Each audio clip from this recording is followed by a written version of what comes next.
The news says panic has hit Enugu State following reports of a terrorist attack near the Federal College of Education, but the government says nothing happened.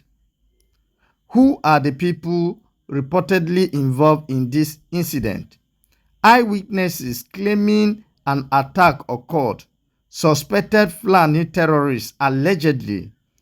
The Enugu state government, led by Governor Peter Uba, the military, community leader Eze Thomas, and human rights group Huriwa, where were they arrested or apprehended? Nobody has been arrested, according to the report. The incident allegedly happened at Ogu Junction, near the Federal College of Education in Enugu State. Military personnel were later seen at the scene. What did they do? According to witnesses, attackers unalived several people and dropped corpses by the roadside. Residents gathered to protest. Military personnel arrived to prevent the demonstration. The government says nothing happened and calls the report fake news. When did this happen? The news broke on June 1st, 2026. Viral videos showing military presence and crowds emerged on this day. Why did this happen? If an attack occurred, it may be linked to long-standing farmer-herder conflicts in Enugu State that have claimed dozens of lives since 2021. There are also existing tensions between local communities and the military over alleged collusions with armed herders and burning of civilian houses. How did this happen?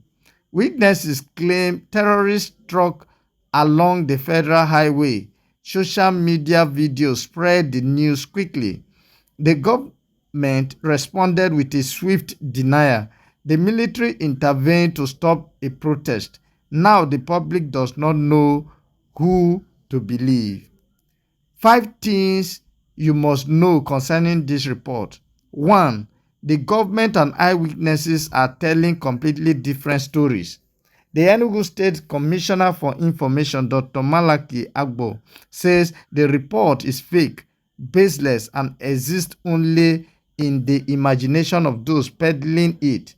But eyewitnesses and viral videos shows heavy military presence and agitated crowds at the Federal College of Education signpost. Both cannot be true at the same time. Somebody is not telling the truth. Number 2, the community leader also denies the attack, but human rights groups disagree. The President General of Onoli Community, Eze Thomas, says residents are busy going about their businesses. He blames miscreants and disgruntled elements for spreading false reports. However, Huriwa, a pro-democracy group, says the incident exposes weak coordination and ineffective response to insecurity in the southeast. Huriwa calls the attacks provocative, despicable, and absolutely intolerable. Number 3, this may not be a new attack but an old story resurfacing. Checks indicate that the viral post currently circulating may have originated from an earlier security incident in February 2026. That incident involved the alleged unaliving of a young farmer by suspected Fulani herdsmen in Onolieze community. If true, the government may be denying a new attack because the event actually happened months ago and is only now going viral. Number 4, there's existing bad blood between communities and the military in Enugu State. Recent reports detailed how soldiers allegedly invaded communities in Enugu local government area, burning at least 10 civilian houses and displacing hundreds of residents. The military has also been accused of colluding with armed herders. That context matters. If locals already distrust the military, they will interpret any military presence as cover-up rather than protection. Number 5, the government's denial may be making things worse, not better. When a government calls citizens miscreants and threatens to prosecute anyone spreading fake news, it creates fear. People stop reporting incidents. Trust breaks down. Even if no attack happened, the government has not provided concrete evidence, no press briefing with facts, no tour of the area with journalists, just a statement calling the news fake. That is not enough to calm panicking residents. How this affect Nigerians? 1. You cannot trust official statement blindly anymore. When a state government says nothing happened, but video shows military trucks and crowds, the average Nigerian is left confused. This is dangerous. If the government cries wolf too many times, people will stop believing even through security warnings. 2. The Southeast is not as safe as leaders claim. Governor Peter Mba has said Enugu is one of the safest destinations in the country. Yet, farmer-herder conflicts have claimed dozens of lives since 2021. Tensions between communities and the military are high, whether this specific attack happened or not. The region has a real security problem that cannot be denied with press statements. Number 3, viral news can be both a weapon and a truth teller. False information spread fast, but so does truth that authority want to hide. The government's heavy-handed threat to prosecute fake news spreaders could silence genuine weaknesses. The solution to misinformation is more information, not threats. Publish the facts, show the evidence, let the public decide. Number 4, the military's role is becoming murky. Are they protecting citizens or preventing protest?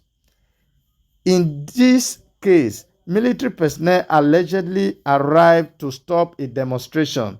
That is not necessarily wrong. Blocking a federal highway is illegal.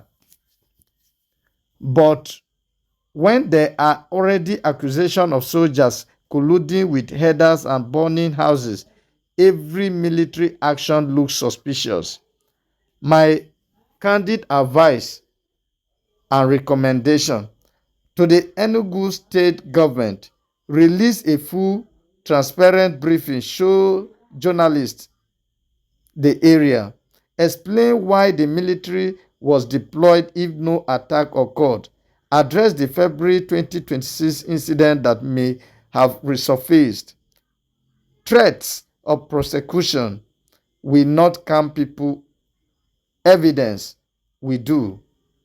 2. To the military, clarify your rules of engagement. If you are deployed to prevent illegal roadblocks, say so clearly. If you are deployed for counter-terrorism, say so clearly. Mixed messages breed suspicion. A single unified statement from the defense headquarters would help. Number 3, to citizens of Enugu and the Southeast, do not rely solely on social media, but do not blindly trust official deniers either. Cross-check, look for videos from multiple angles, wait for independent verification from credible platforms like Akahi News. Panic helps nobody. 4. To the National Orientation Agency, stop threatening citizens and start educating them. A public campaign on how to verify security information would do more good than arresting people. Teach citizens to ask, who took this video, when, where can it be verified? 5. To the Nigerian police force, deploy independent investigators to Ogu Junction, interview witnesses, document evidence, produce a report that either confirms or debunks the attack allegations. The public deserves a third-party account, not just government statement. If the Enugu state government says no attack happened, why did military personnel arrive to stop a protest? And if an attack did happen, why is the government calling its own citizens liars? There is no comfortable answer to either question. Akai News report that the people of Ogu are living in fear. They have seen military trucks. They have heard gunfire rumors. They have gathered on the highway to demand answers. Whether the government calls it fake news or not, the fear is real, and until the full truth comes out, that fear will not go away. Thank you for joining me on this segment.